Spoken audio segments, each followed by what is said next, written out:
출애굽기 20장 22절부터 26절의 말씀, 구약성경 113쪽쯤에 있습니다. 함께 읽겠습니다. 여호와께서 모세에게 이르시되 너는 이스라엘 자손에게 이같이 이르라. 내가 하늘로부터 너희에게 말하는 것을 너희 스스로 보았으니 너희는 나를 비겨서 은으로나 금으로나 너희를 위하여 신상을 만들지 말고 내게 도단을 쌓고 그 위에 내 양과 소로 내 번제와 화목제를 드리라. 내가 내 이름을 기념하게 하는 모든 곳에서 내게 임하여 복을 주리라. 내가 내게 돌로 제단을 쌓거든 다듬은 돌로 쌓지 말라. 내가 정으로 그것을 쪼면 부정하게 함이니라. 너는 층계로 내 제단에 오르지 마라. 내 하체가 그 위에서 드러날까 함이니라. 아멘. 드디어 이스라엘 백성들이 시내 광야에 도착을 했습니다. 시내 광야에는 어떤 산이 있지요? 시내산이 있습니다. 애굽에서 약속의 땅 가나안을 향해 길을 나선 지 3개월 되던 때 드디어 시내산 앞 시내 광야에 도착을 한 거예요. 이 시내산은 하나님께서 타지 않는 떨기나무에서 모세를 만나신 곳이고, 또 그곳에서 모세를 부르사 내 백성을 구원해내라 소명을 주시면서 애굽으로 보냈던 그 산이에요. 이 산에서 모세는 이런 생각이 들었겠지요. 그때 내가 왜 그렇게 안 간다고 했을까? 뭐가 그렇게 두려웠을까? 하나님이 이렇게 다 일하시고 하나님께서 이렇게 인도하시는데 아마 그것을 다시 한번 마음으로 깨달았을 거예요. 그러니 이제 뭐만 하면 됩니까? 하나님을 믿고 의지하고 순종하면 되는 거예요. 모세는 지난 시간을 돌아보면서 이에 대해 철저히 깨달았어요. 모세만이 아니지요. 이스라엘 백성들도요. 이 날이 올 줄 누가 알았겠습니까? 모세가 와서 바로를 만나고 나서 바로가 자기들을 더 괴롭혔잖아요. 그래서 우리를 그냥 두라, 제발 그냥 두라, 우리 그냥 애굽에서 내버려 두라, 모세와 아론에게 눈을 흘겼습니다. 그런데 하나님은 10가지 재앙으로 바로를 굴복시키고 애굽을 굴복시키고 이스라엘 백성을 인도하사 홍해를 가르시고 마른 땅으로 건너게 하시고 마라에 쓴 물은 단물로 바꾸시고 신 광야에서는 만나를 내려주시고 르비딤에서는 반석에서 물을 내어주시고 또 아말렉 족속이 쳐들어왔을 때 그들을 물젖혀주시는 그 은혜를 다 누리면서 그들은 뭘 깨달았어요? 하나님이 누구신가? 우리를 부르시고 구원하시고 인도하시는 하나님이 어떤 분이신가? 구원의 하나님이시는구나, 치료의 하나님이시구나, 승리의 하나님이구나, 이것을 알게 되는 시간을 그들이 걸어온 거예요. 하나님 끊임없이 모세와 이스라엘 백성에게 여호와가 누구인가, 하나님이 어떤 분이신가, 이것을 보여주시고 경험하게 하셨습니다. 그리고 19장부터 그러니 너희는 이제 어떻게 살아야 하는가, 이것에 대해서 들려주셨어요. 그래서 먼저 이렇게 말씀하시지요. 19장 5절과 6절 함께 읽겠습니다. 시작. 세계가 다 내게 속하였나니 너희는 모든 민족 중에서 내 소유가 되겠고 너희가 내게 대하여 제사장 나라가 되며 거룩한 백성이 되리라. 너는 이 말을 이스라엘 자손에게 전할지니라. 아멘. 여기 보면 너희가 내 말을 잘 듣고 내 언약을 지키면 내 소유가 되고 제사장 나라가 되고 거룩한 백성이 되리라, 이렇게 되어 있지요. 그렇다 보니까 하나님께 속하기 위해서는 조건이 필요하구나, 자격을 갖추어야 되는구나, 이렇게 생각할 수 있어요. 그러나 그렇지 않습니다. 잘 생각해 보십시오. 지금 이곳은 애굽이 아닙니다. 이스라엘 백성이 종으로 고생하던 그런 때가 아니에요. 이미 애굽에서 건져냄을 받았고요, 홍해를 건넜고 시내 광야까지 온 거예요. 즉 너희가 잘하면 내가 구원해 줄게, 너희가 내 말을 잘 들으면, 내 말 듣고 믿고 따르고 순종하면, 그러면 너희를 특별히 선택해서 애굽에서 구원해 줄게, 은혜를 베풀어 줄게, 내가 잘 지켜볼 테니까 어디 한번 잘 해봐, 이런 때가 아닌 거예요. 그들이 아직 애굽의 종이었을 때, 하나님도 모르고 믿지도 못하던 그때 모세를 보내시고 구원하시고 이끌어내어 주신 겁니다. 놀라운 하나님의 은혜를 먼저 맛보게 하신 거예요. 그리고 이제 시내산에서 언약을 맺으십니다. 즉 이 계명을 지키면 그때 너희를 선택하고 내 소유를 삼고 구원해 주겠다, 이게 아니라 내가 너희를 불러 내 백성을 삼았기 때문에, 너희를 구원했고 너희를 내 자녀로 삼았기 때문에 너희 내 뜻을 잘 따르고 내 계획과 내 목적에 순종하며 믿음의 길을 걸어다오, 이렇게 말씀하신 거예요. 즉 오늘 19장 5절과 6절은 이런 말씀인 겁니다. 세계가 다 내게 속하였으니 너희는 내 말을 잘 듣고 내 언약을 지켜서 모든 민족 중에서 너희가 모델이 되어다오. 그리하여 너희가 제사장 나라가 되어서 내 손길이 되어서 너희가 구원을 받은 것과 같이 모든 세계가 너희를 보며 나에게 올 수 있도록, 그래서 그들도 구원을 받을 수 있도록 이를 위하여 너희가 율법을 지키고 이에 순종하며 믿음의 길을 걸어다.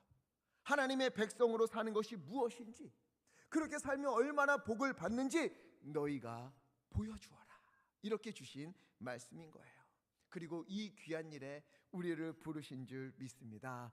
우리가 주님의 말씀에 순종하는 것, 주님의 말씀을 따라 사는 것은 구원의 조건이 아니에요. 로마서 5장 8절 함께 읽겠습니다. 시작. 우리가 아직 죄인 되었을 때에 그리스도께서 우리를 위하여 죽으심으로 하나님께서 우리에 대한 자기의 사랑을 확증하셨느니라. 아멘. 구원은 하나님이 이미 먼저 친히 이루어 주셨어요. 그리고 구원받은 자로서 그에 합당한 길을 걸어라, 그런 삶을 살아라 말씀하신 겁니다. 즉 우리의 시민권을 이미 바꾸어 주신 거예요. 애굽에 속한 자가 아니라, 우리는 세상에 속한 자가 아니라 어디에 속한 자입니까? 빌립보서 3장 20절 말씀. 그러나 우리의 시민권은 어디에 있다? 하늘에 있는지라. 아멘.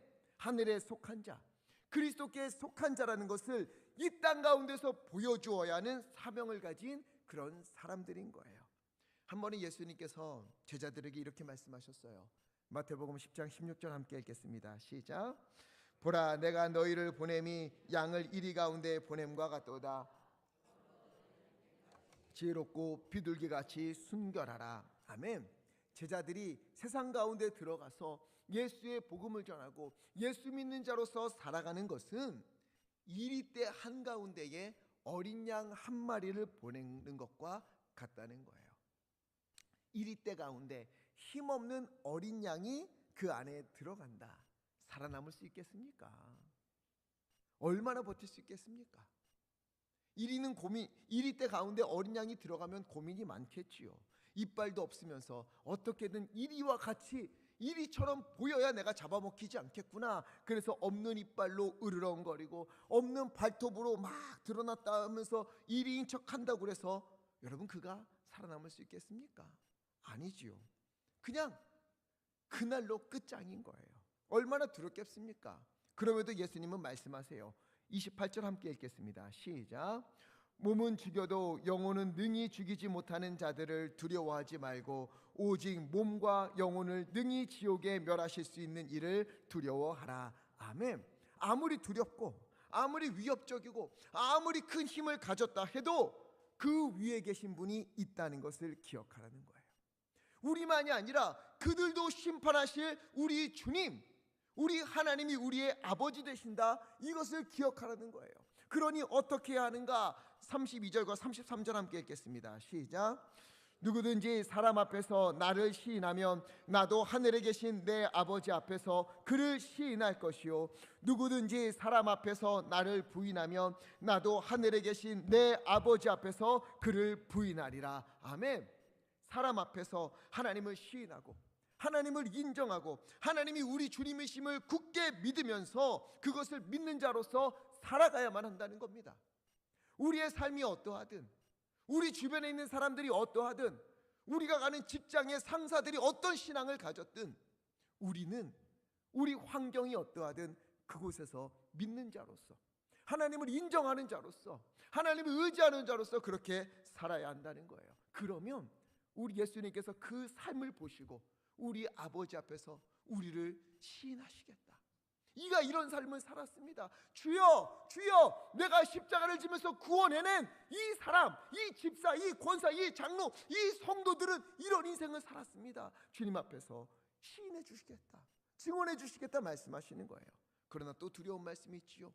누구든지 사람 앞에서 나를 부인하면, 하나님을 믿는 자, 하나님을 인정하는 자, 하나님을 의지하는 자로서 그렇게 사는 것이 아니라 믿지 못하고 인정하지 못하고 그래서 불안해하고 하나님이 안 계신 것처럼 그렇게 살아간다면, 그렇게 믿지 않는 사람들과 어울러서 양이 이리처럼 행동하면서 살아간다면 예수님도 하늘에 계신 우리 아버지 앞에서 너희를 부인하시겠다 말씀하시는 거예요.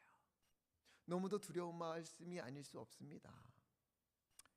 우리 7월 한 달, 아니 이번 주 그리고 오늘 우리의 삶에서 우리의 말과 우리의 생각과 우리의 행동에서 얼만큼 하나님이 드러났습니까?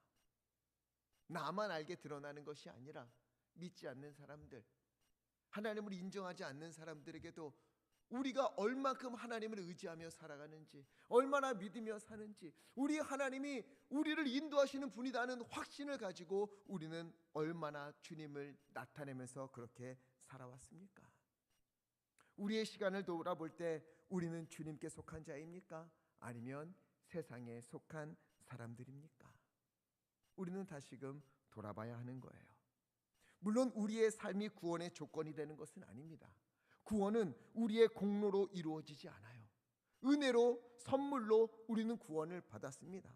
그 은혜를 믿느냐 아니냐, 이것이 우리에게 주어진 매우 중요한 길이에요. 요한복음 3장 16절 말씀, 하나님이 세상을 이처럼 사랑하사 독생자를 주셨으니 이를 뭐하는 자마다, 믿는 자마다 멸망하지 않고 영생을 얻게 하려 하심이라. 아멘. 우리가 져야 할 죄의 대가를 예수님이 다 치르셨어요.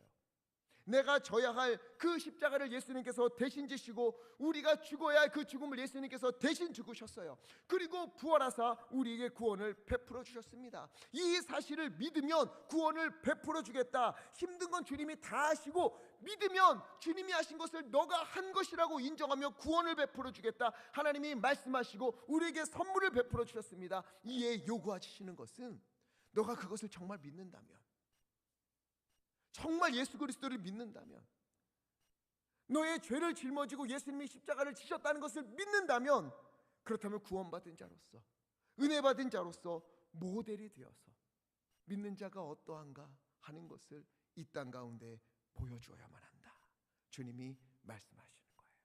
즉 구원의 은혜를 믿는 자인가, 그리스도께 속한 것을 믿는 사람인가 아닌가, 이것이 우리의 삶으로 증명되어지는 겁니다.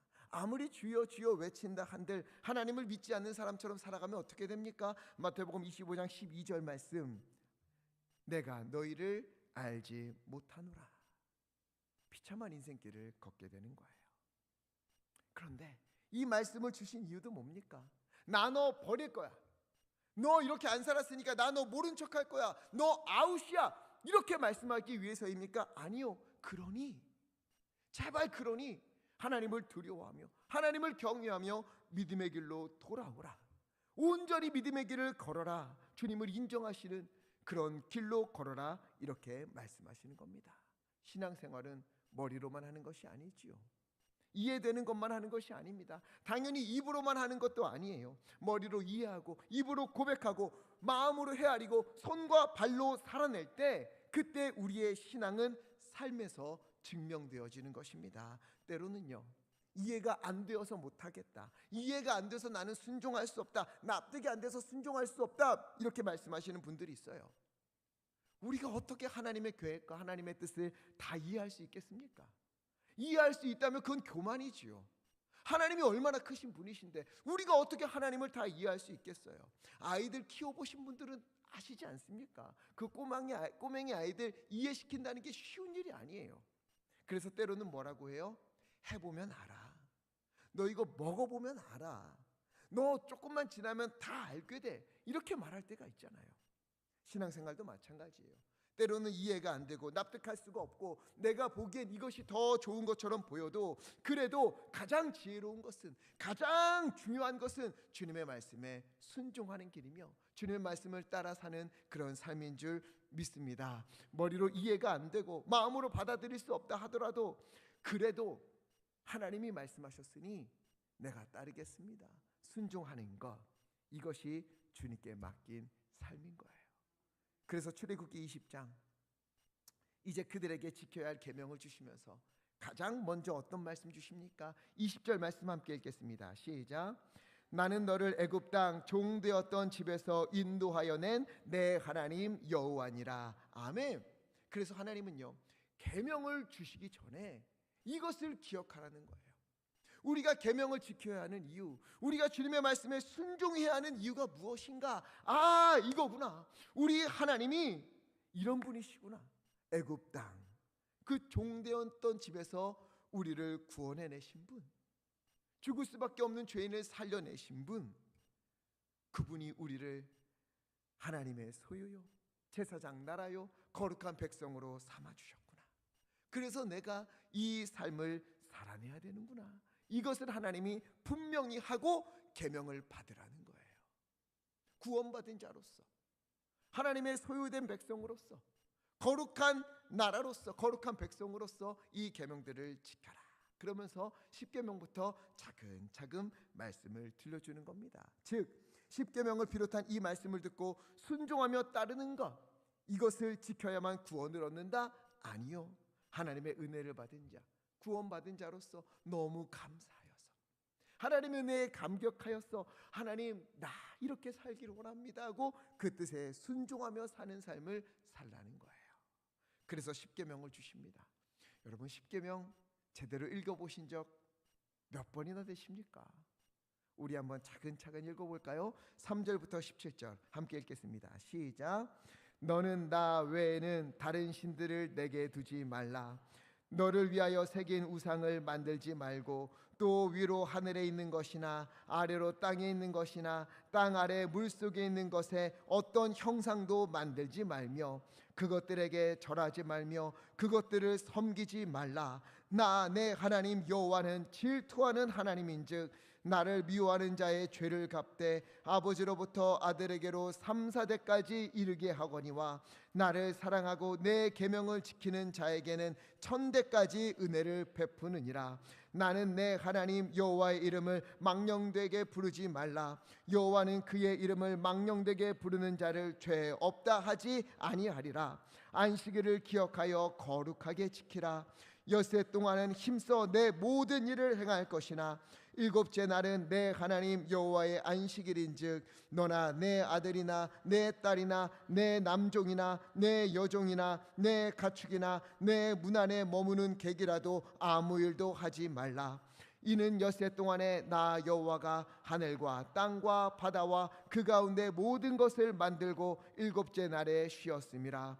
그러므로 나 여호와가 안식일을 복되게 하여 그 날을 거룩하게 하였느니라. 내 부모를 공경하라. 그리하면 내 하나님 여호와가 내게 준 땅에서 내 생명이 길리라. 살인하지 말라. 간음하지 말라. 도둑질하지 말라. 내 이웃에 대하여 거짓 증언하지 말라.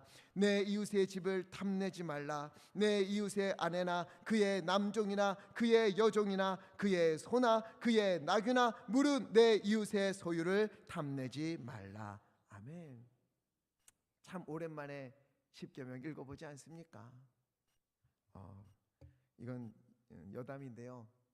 10계명이 우리나라 교회에서 매주 함께 낭독이 되었었어요. 본래 10계명이 매주 주일마다 외쳐졌습니다. 그런데 어느 순간부터 10계명이 교일날 함께 읽는 것이 사라졌어요. 언제쯤일까요? 언제쯤인가 하면은요, 전도를 많이 하기 시작하면서부터, 전도를 해서 새신자들이 오게 되는 거예요. 그런데 10계명을 읽으면 마음에 짐이 생기니까, 그래서 10계명을 읽지 않게 된 겁니다. 많은 사람들을 교회로 오게 하기 위해서. 그런데 부작용이 있지요. 10계명이 외쳐지지 않다 보니까 믿음의 삶을 살아내지 않는 거예요. 구원의 기쁨은 알아요. 아, 내가 구원받았구나. 하나님이 나를 살려주셨구나. 예수님이 날 대신하여 십자가를 지셨구나. 이것은 모두 알게 되었는데, 그래서 내가 어떻게 살아야 되는가?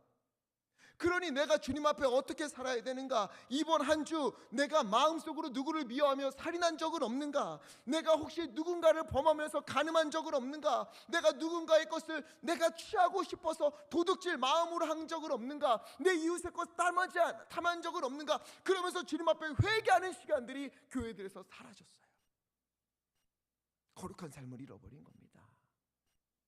이것은 우리 교회의 안타까운 어둠의 모습인 거예요. 많은 사람들을 불러오기는 했지만 거룩하게 사는 이들이 사라지는 거예요. 새 가족들은 많이 왔는데 기존의 성도들도 십계명을 외치면서, 생각해 보세요. 일주일 동안 자기가 해왔던 것들이 십계명을 외쳐지면서 그렇구나, 주여 용서하소서, 아버지 내가 이렇게 살았습니다, 용서하소서, 이런 시간들을 다 잃어버린 거예요. 제가 교회사를 공부하다가 이것을 알게 되고 얼마나 가슴이 아팠는지 모릅니다. 여러분, 우리 교회들이 걸어야 할 것은 많은 사람들을 주님께로 인도하는 것 중요하지요. 그러나 그들을 인도해서 어떻게 할 겁니까? 믿음의 길을 걷게 해야 되지 않습니까? 하나님께서도 애굽에서 그들을 건져내신 이후에 어떻게 살아야 되는지 지침을 주시고 믿음의 길을 이렇게 걸어라 말씀해 주셨는데 교회들이 이것을 많이 잃어버린 거예요. 십계명을 잃어버린 거예요. 그래서 이 십계명을 우리 교회에서 어떻게 다시 외치면서 할 수 있을까 고민을 좀 하고 있습니다. 이렇게 하나님이 10가지 계명을 주셨어요. 3절부터 11절까지 4가지 계명이 나오지요. 너는 나 외에 다른 신들을 내게 두지 말라. 당연한 거예요. 하나님 외에 다른 신을 둔다면 그것은 모두 우상일 뿐입니다. 바알이나 아세라 이런 것들만 우상입니까? 아니지요. 하나님이 주신 것들이 하나님의 자리를 대신하게 될 때 그 역시 우상이 되어버리는 겁니다. 그러니 우리가 뭘 주일마다 날마다 생각해야 됩니까? 하나님보다 더 소중히 생각했던 것이 나에게 있진 않은가? 하나님보다 내가 더 귀히 생각했던 것은 있지 않은가? 어떤 이유를 들면서 내가 교회에 오지 않을, 내가 예배드리지 않을 그런 이유를 말하고 있었던 것은 아닌가? 회개해야 되는 거죠. 물질적인 축복을 주셨어요. 그런데 물질의 축복을 누리느라 예배가 등한시되고 믿음 생활을 잘 못하게 된다. 물질이 우상이 되어버린 거지요. 반대도 그래요. 물질의 어려움을 겪게 될 때가 있어요. 그때 물질의 어려움 때문에 하나님을 멀리하게 된다. 이 역시도 물질이 우상이 된 겁니다. 그래서 잠언에 보면 이런 말씀이 있지요. 아구랴라는 사람이 하나님께 기도한 건데요. 30장 7절에 보니까 주여 내가 2가지 일을 주께 구하였사오니 내가 죽기 전에 내게 거절하지 마시옵소서. 내 2가지 기도에 응답하소서. 어떤 기도입니까? 잠언 20장 8절 있죠. 함께 읽겠습니다. 시작. 곧 헛된 것과 거짓말을 내게서 멀리 하옵시며 나를 가난하게도 마옵시고 부하게도 마옵시고 오직 필요한 양식으로 나를 먹이시옵소서. 아멘. 여기 매우 귀한 기도가 담겨 있어요. 나를 가난하게도 마옵시고 부하게도 마옵소서. 오직 필요한 양식으로, 일용할 양식으로 나를 먹이시옵소서. 아니 부하면 좋지 않습니까? 넉넉하면 좋지 않습니까? 그런데 왜 부하게도 마시라 기도합니까? 9절 함께 읽겠습니다. 9절 시작. 혹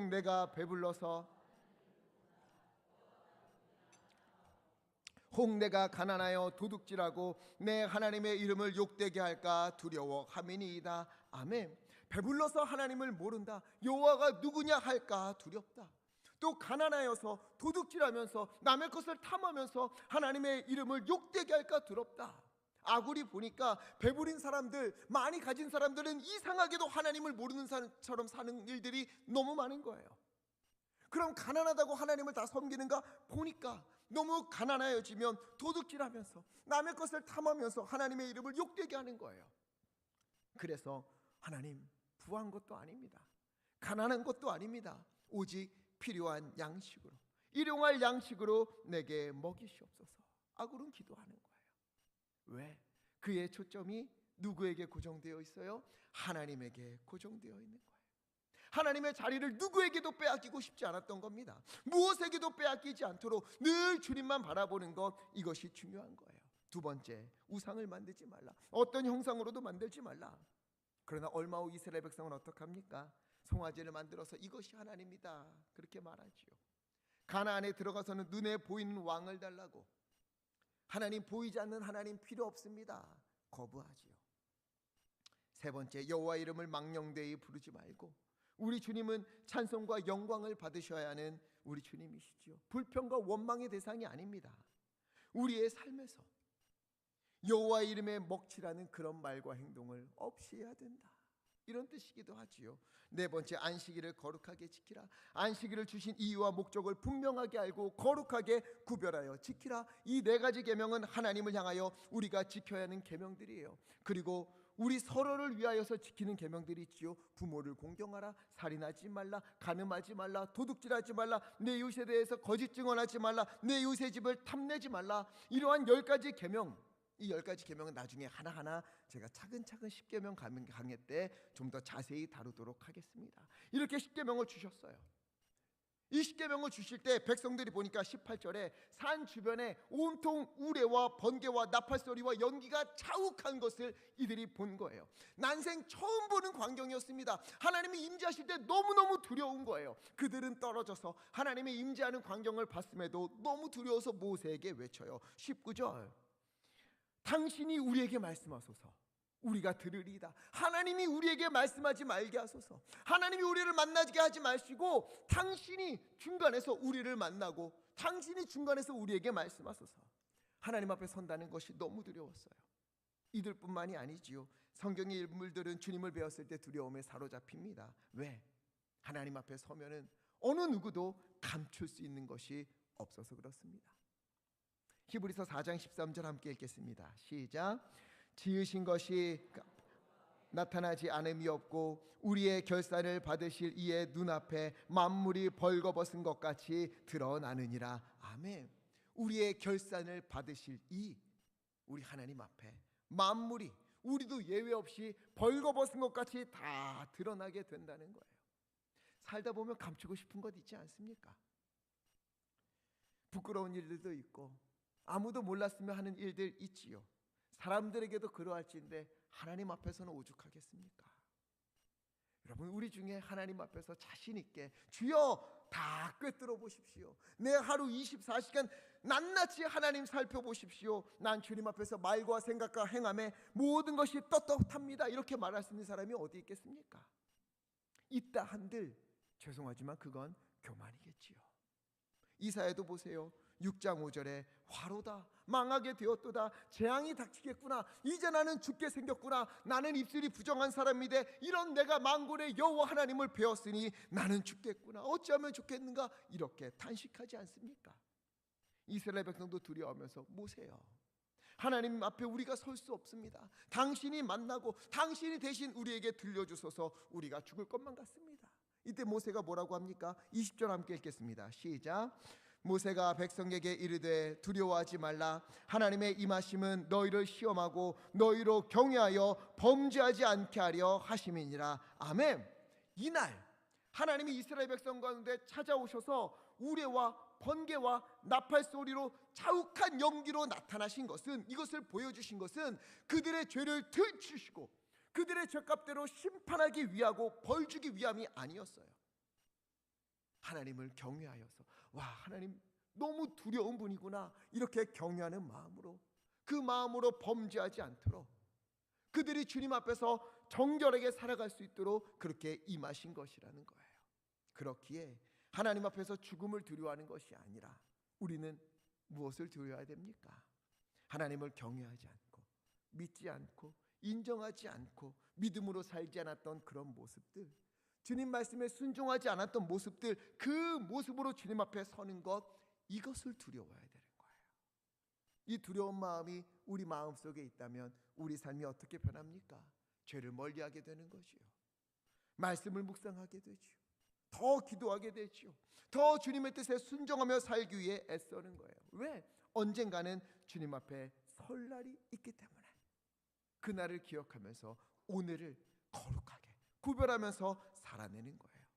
주님께 소망을 두고 믿음으로 살아온 이들은 주님 앞에 설 때에 은혜의 보좌 앞에 나아갈 때에 기쁨의 잔치가 될 것이고, 그렇지 못하는 이들은 그때 왜 그랬냐고 물으시면 뭐라고 대답해야 되냐, 그때 왜 믿지 못했냐고, 왜 순종하지 않았느냐고 하시면 나는 뭐라고 해야 되나, 두려운 마음으로 서게 되는 겁니다.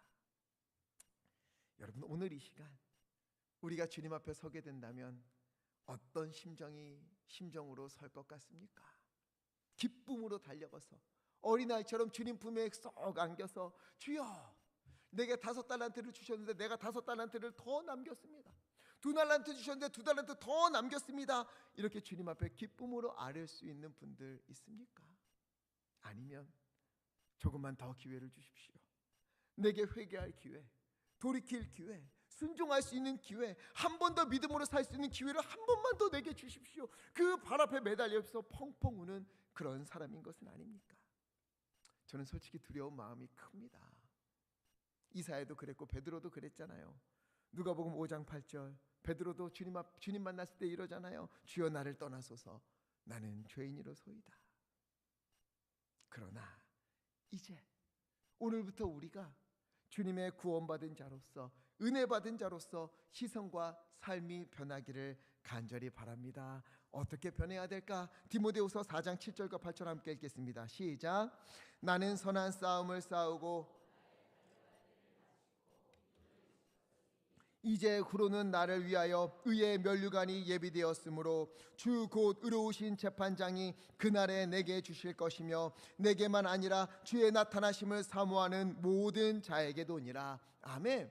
우리가 이제는요, 선한 싸움을 싸우고 나의 달려갈 길을 다 마칠 때 믿음으로 살아왔다, 믿음을 지켰다, 그래, 주님의 말씀에 순종하며 살았다, 이제 나를 위하여 주님께서 의의 면류관을 예비해 두셨다. 한 명도 예외 없이 이렇게 고백하게 되기를 간절히 바랍니다. 우리가 이 길을 걸었으면 좋겠어요. 선한 싸움을 싸웠다, 나의 달려갈 길을 오직 믿음으로 걸었다, 그리스도인, 작은 그리스도가 되어서 나의 말과 생각과 행함으로 예수 그리스도를 나타내며 그렇게 살았다. 그러니 주님께서 나를 위하여 의의 면류관을 예비해 놓으셨음을 나는 믿는다. 이렇게 고백하며 걷는 우리의 강교회 모든 성도님들 되기를 간절히 바랍니다. 이스라엘 백성은 두려워하며 모세에게 대신 이야기해달라고 전했어요. 그러자 하나님께서 이 말씀을 전해주십니다. 23절, 은이나 금으로나 신상을 만들지 말라. 또다시 말씀하셨죠. 그러나 출애굽기 32장 가면 어떻게 돼요? 32장 4절 함께 읽겠습니다. 시작. 아론이 그들의 손에서 금고리를 받아 부어서 이스라엘아, 이는 너희를 애굽 땅에서 인도하여 낸 너희의 신이로다 하는지라. 아멘. 이런 안타까운 일이 벌어지는 거예요. 모세가 산에서 늦게 내려오자 사람들이 모세에게 우리를 위하여 신을 만들라, 우리를 위하여 신을 만들라, 우리를 인도할 신을 만들라 요구하고, 아론은 금고리를 다 거둔 후에 그것을 녹여서 송아지 형상을 깎아서 만들어요. 그리고 뭐라고 해요? 이것이 너희를 애굽에서 인도해낸 신이다. 아론이요, 송아지가 너희를 인도했다라고 만든 거 아니에요. 여호와 하나님이다 그러면서 그 송아지를 만든 거예요. 아무리 마음이 그렇다 할지라도, 제 아무리 이것은 하나님을 생각하면서 만든 겁니다 할지라도 변명의 여지가 없어요. 하나님은 만들지 말라고 했습니다. 하나님의 말씀에 불순종한 거예요. 그리고 송아지 자체가요, 송아지는요 하나님이 만드신 피조물이에요. 동물이에요. 하나님의 형상을 부어 만든 것은 우리 인간밖에 없습니다. 그런데 어떻게 하나님의 형상을 가진 인간이 동물의 형상을 만들고는 그것을 하나님이다 하면서 절할 수 있겠습니까? 말도 안 되는 일이죠. 무엇으로도 신상을 만들지 말라 분명하게 말씀하시고 24절 말씀하십니다. 24절 함께 읽겠습니다. 시작. 내게 토단을 쌓고 그 위에 내 양과 소로 내 번제와 화목제를 드리라. 내가 내 이름을 기념하게 하는 모든 곳에서 내게 임하여 복을 주리라. 아멘. 토단, 흙으로 제단을 쌓고 그 위에 양과 소로 번제와 화목제를 드려라, 예배하라는 거예요. 내가 내 이름을 기념하게 하는 모든 곳에서 너에게 임하여 복을 주리라 말씀하시는 겁니다. 하나님께서 임재하시고 하나님의 이름을 기억하는 그곳에서, 즉 오늘 예배하는 이곳에서, 그 말씀을 살아내는 우리의 삶의 현장에서 하나님은 복을 주시겠다 약속하셨어요. 여러분, 하나님의 이름을 얼마나 기억하고 얼마나 기념하고 얼마나 인정하고 외치면서 그렇게 살아가고 있습니까? 예배할 때, 기도할 때, 어려운 일이 있을 때, 마음이 무너질 때, 좋은 일이 있을 때, 여호와 이레의 하나님, 여호와 니시의 하나님, 여호와 라파의 하나님, 하나님을 기억하며 찬송하며 인정하고 그렇게 살아가는 우리 모두 되기를 간절히 바랍니다. 그러면 그곳에 하나님이 뭐라고 약속하셨어요? 내가 임하여 복을 주겠다, 하나님이 약속하신 거예요. 그러니 우리가 이렇게 살지 않으면 어떻게 살겠습니까? 복을 주신다. 하나님을 더 알게 하시고, 하나님과 더 가까워지게 하시고, 또 주님의 선하신 뜻대로 인도하시는 그 놀라운 은혜의 일이 바로 그곳에서 이루어진다는 거예요. 이 복된 은혜가 우리 가운데에, 우리의 삶의 날마다 이루어지기를 간절히 바랍니다. 마지막으로 25절 함께 읽겠습니다. 시작. 내가 내게 돌로 제단을 쌓거든 다듬은 돌로 쌓지 말라. 내가 정으로 그것을 쪼면 부정하게 함이니라. 아멘. 제가 참 좋아하는 말씀이에요. 돌로 제단을 쌓을 때 임의로 너가 보이기에 좋아 보이도록, 남들이 보기에 좋아 보이도록 쪼개거나 다듬지 말라는 거예요. 예배 받으시는 분이 하나님이시라는 겁니다. 그렇다면 내가 좋은 예배를 드리는 게 아니라, 사람들이 좋아하는 예배를 드리는 게 아니라, 하나님이 기뻐 받으시는 그런 예배를 드려야 하는 겁니다. 그런데 내가 보기에 좋은 대로, 사람들이 보기에 좋은 대로 그렇게 맞추어 가다 보니 그 예배는 누구를 위한 예배가 되어버린 겁니까? 사람을 위한 예배, 사람을 모으기 위한 예배, 그렇게 바뀌어가는 거예요. 하나님이 받으셔야 하는 예배가 사람들에게 드려지는 예배가 되는 겁니다. 그러니 그것이 어찌 예배가 되겠습니까? 그래서 요즘 참 고민도 많이 되고 보면서 안타까운 일들이 있어요. 요즘 여러 가지 진단들이 많이 나와요. 젊은이들이 왜 떠나는가, 여러 진단들이 나와요. 그래서 그들을 데려오기 위해서 십자가를 없앤다, 이런 교회들이 많아요. 왜? 젊은이들의 트렌드에 맞춰서 교회가 변해야 된다. 올드하고 권위적이라는 인식을 주는 십자가를 없애야 한다. 외형은 없애고 그 정신만 잘 드러나면 된다. 다음 세대가 살아나려면 다음 세대에 맞춘 교회가 되어야 한다.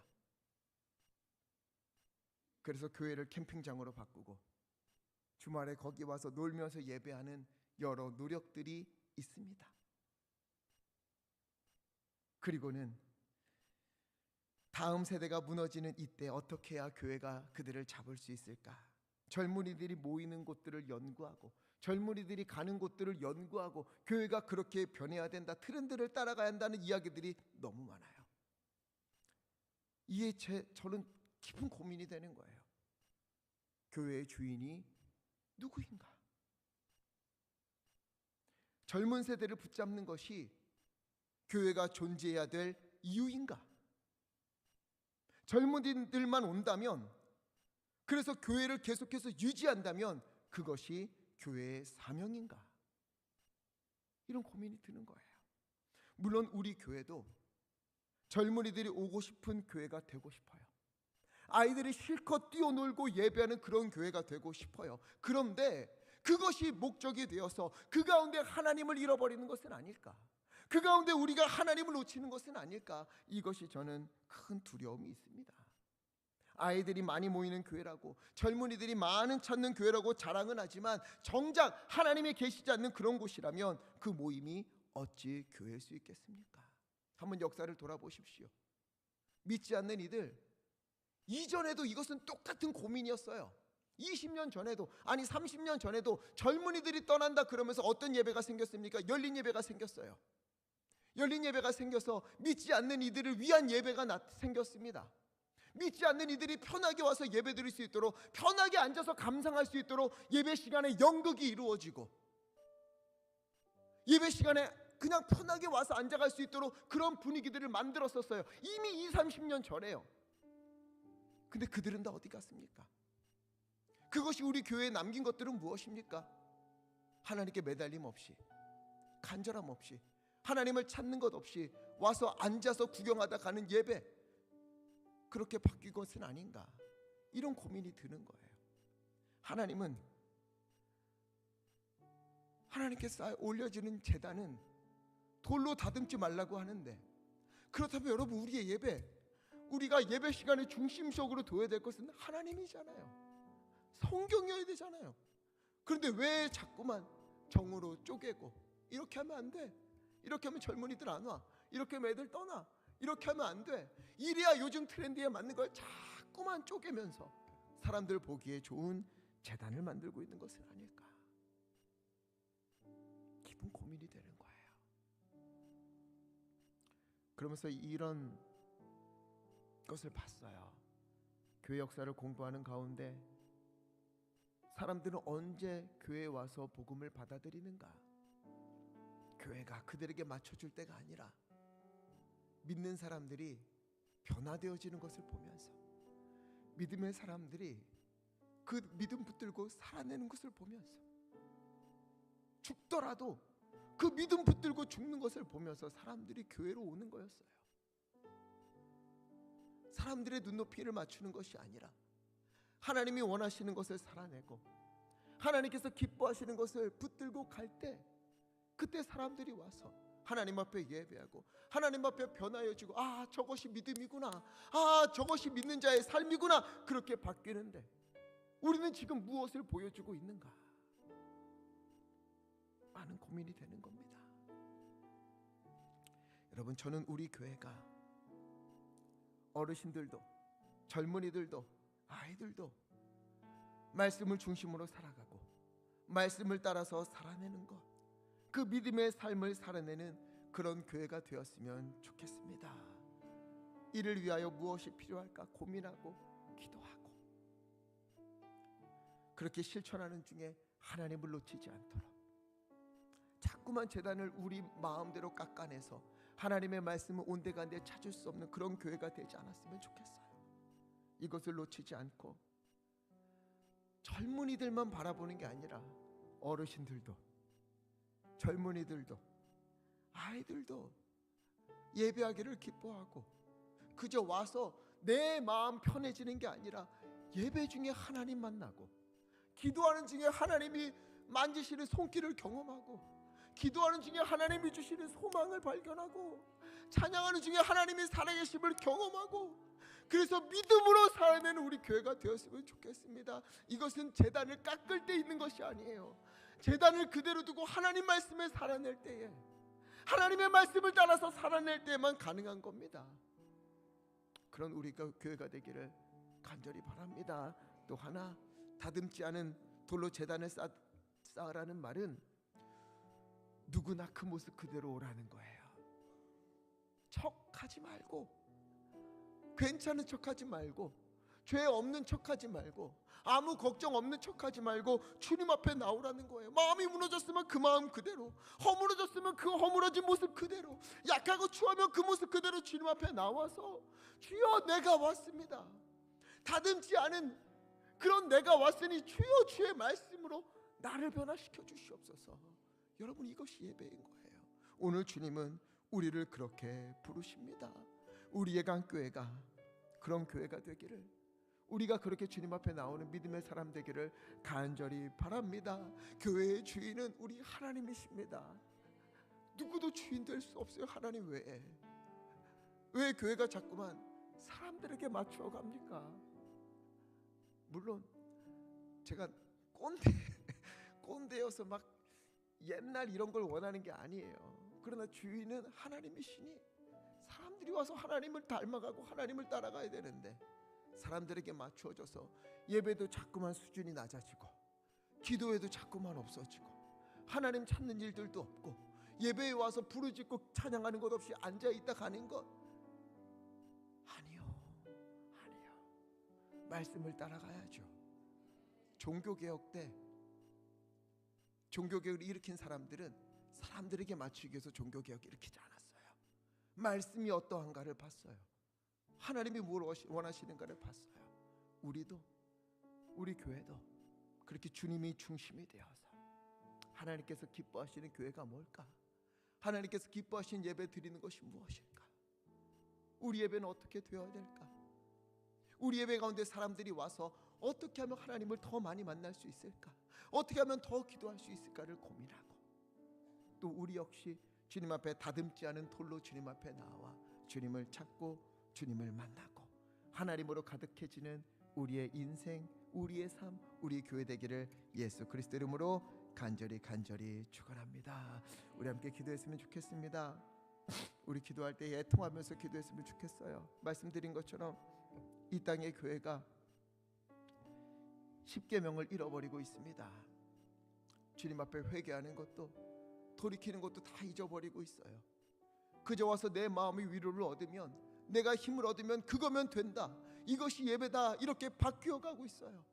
아니요 하나님, 아니요 하나님, 우리에게 십계명을 주신 이유, 믿음의 걸음을 걸어내라, 그것을 살아내라, 이것을 우리가 다시 한번 되새기고 주님 앞에서 주님이 주인이 되시는 그런 교회, 주님이 주인이 되신 그런 인생길 내가 걷기를 원하옵나니 하나님 우리를 붙잡아 주시옵소서. 우리 스스로 다듬는 게 아니라 주님의 말씀으로 우리를 다듬어 주시옵소서. 주의 말씀으로 우리를 끌어 주시옵소서. 우리 주여 힘차게 해주시고 합심하여 함께 기도하겠습니다. 주여,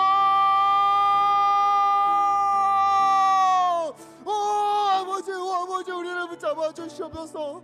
하나님이여 이 땅의 교회들이 하나님이여 십계명을 잃어버리고 있습니다. 주님의 율법을 잃어버리고 있습니다. 그저 마음의 위로와 평안만 얻으면 그것이 은혜다, 이것이 믿음이다 생각하는 경우가 얼마나 많은지 모릅니다. 주 하나님이여 다시금 십계명을 주신 이유를 우리로 알게 하여 주시옵소서. 하나님이여 우리를 구원해 주시고 구원받은 자로서 이렇게 살아야 된다, 이것이 구원받은 자의 삶이다 보여주시는데 하나님이 우리가 그 걸음을 아버지 하나님은 등한시 하는 것을 아닙니까? 다시 한번 그 말씀 우리 마음에 새기고 아버지 주님의 말씀을 따라 살아내는 믿음의 걸음들 다 되게 하여 주시옵소서. 또한 하나님의 이 땅의 교회들 아버지 하나님은 사람이 주인이 되어가는 이 교회들 가운데 아버지 하나님은 주님이 주인 되시고 주님만 영광 받으시는 아버지 믿음의 교회 되시도록 아버지 인도하여 주시옵소서. 하나님이여 우리 교회의 주인은 하나님이신 줄 믿습니다. 우리 인생의 주인도 하나님이신 줄 믿습니다. 아버지 주님 앞에 나옵나니 아버지를 붙잡아 주시옵시고 우리 가운데 하나님이여 하나님의 놀라운 은혜를 베풀어 주시옵소서. 사랑과 은혜가 많으신 아버지 하나님, 우리를 구원하시고 구원받은 자로서 이렇게 살아야 한다, 이것이 구원받은 자가 하나님을 의지하며 사는 삶이다 보여주셨는데, 그렇게 우리에게 십계명을 주시고 율법을 주시는데 하나님 이 땅의 교회들이 또 제가 또 우리가 주님의 십계명은 주님의 율법은 등한시하고 내 삶의 평안만 구하고 있는 것은 아닙니까? 주 하나님 우리를 용서하여 주시옵소서. 더 거룩하고 더 성결하고 더 구별된 인생을 살으라고, 그런 교회 되라고 우리를 부르셨는데 우리는 세상을 닮아가고 있는 것은 아닙니까? 주 하나님 용서하여 주시옵시고 이제는 주님 앞에서 믿음의 걸음을 거룩한 주님을 바라보며 믿음으로 사는 그 인생길 다 걸어갈 수 있도록 하나님 성령님 우리의 마음을 주장하시고 붙잡아 주시옵소서. 주여, 우리 교회의 주인은 하나님이신 줄 믿습니다. 사람이 주인이 아닙니다. 누구도 주인이 될 수 없습니다. 하나님, 주님이 주인이 되어 주셔서 이곳에 오는 모든 이들에게 하나님의 은혜를 충만히 내려 주시옵소서. 그리하여 진실로 예배함의 기쁨이 무엇인가, 주님께 기도하는 그 은혜가 무엇인가, 하나님의 말씀대로 사는 것이 얼마나 행복한 것인가, 이것을 체험하는 교회가 되게 하여 주시옵시고 우리의 자녀들이, 우리의 자녀의 자녀들이 이 믿음의 길을 주님만 바라보며 살아가는 걸음 걸을 수 있도록 아버지 붙잡으시고 인도하여 주시옵소서. 다듬지 않은 제단으로 돌로 제단을 쌓으라, 그 말씀처럼 오늘도 주님 앞에 있는 모습 그대로 나옵니다. 상한 심령, 깨어진 마음 아버지 다 주님 앞에 나옵나니 하나님이여 주님께서 다듬어 주시옵시고 주님의 말씀으로 충만히 채워 주시옵소서. 우리 주 예수 그리스도 이름으로 간절히 기도하옵나이다. 아멘.